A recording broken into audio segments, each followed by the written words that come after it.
At the moment, the large sculptural work that I'm doing comes directly from this question of how you translate a 2D drawing into a 3D sculpture.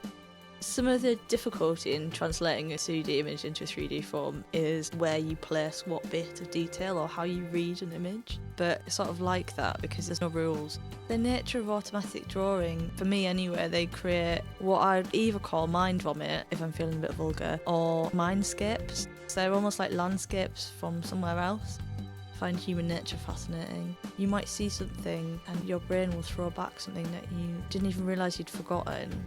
Like, it's actually mind-blowing to think of what your brain is capable of.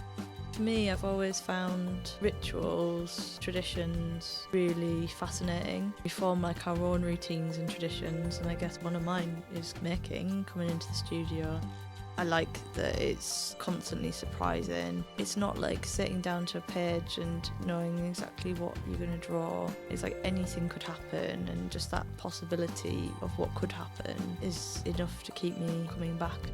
I'm very much a 3D person. I do love to draw, but I always feel like there's something missing, like it's not quite finished. Working in 3D like brings something to life. When you take something into 3D, there's so many more things that you have to consider, and maybe things that you wouldn't think about while you're making, but how it interacts with the space that it's in and other parts of itself. I use newspaper form hollow building to build the actual structures of my sculptures. Then I use sgraffito hand carving techniques to build up the layers on top of those basic structures. Once it's been fired, I wash the whole piece with oxides and then I sand it. I spend days sanding back the oxides to get the contrast. So where I've carved all the detail, that becomes black, like it looks like it's been drawn.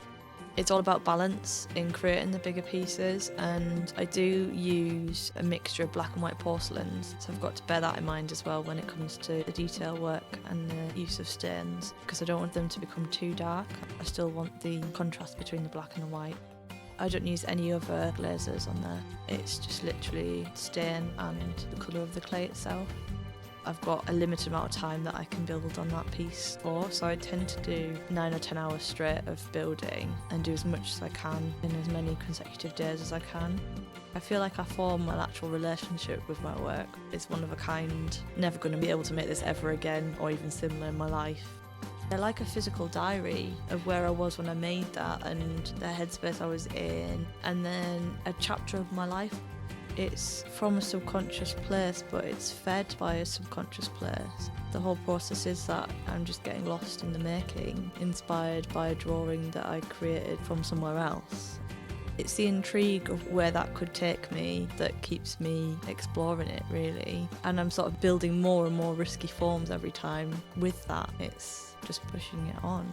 That's why I call it mind vomit. It feels like a reflex that's just so natural. When I look at them, I don't see something that's sinister. I see something kind of magical, like otherworldly, almost like some sort of paradise in a way.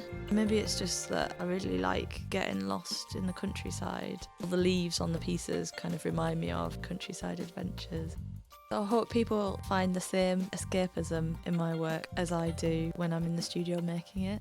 Generally in life you're just so self-aware of everything you're doing and everything you're saying, and being in the studio for me is the opposite of that. I'm not self-aware, I am somewhere else, and almost like that lack of self-awareness is freedom.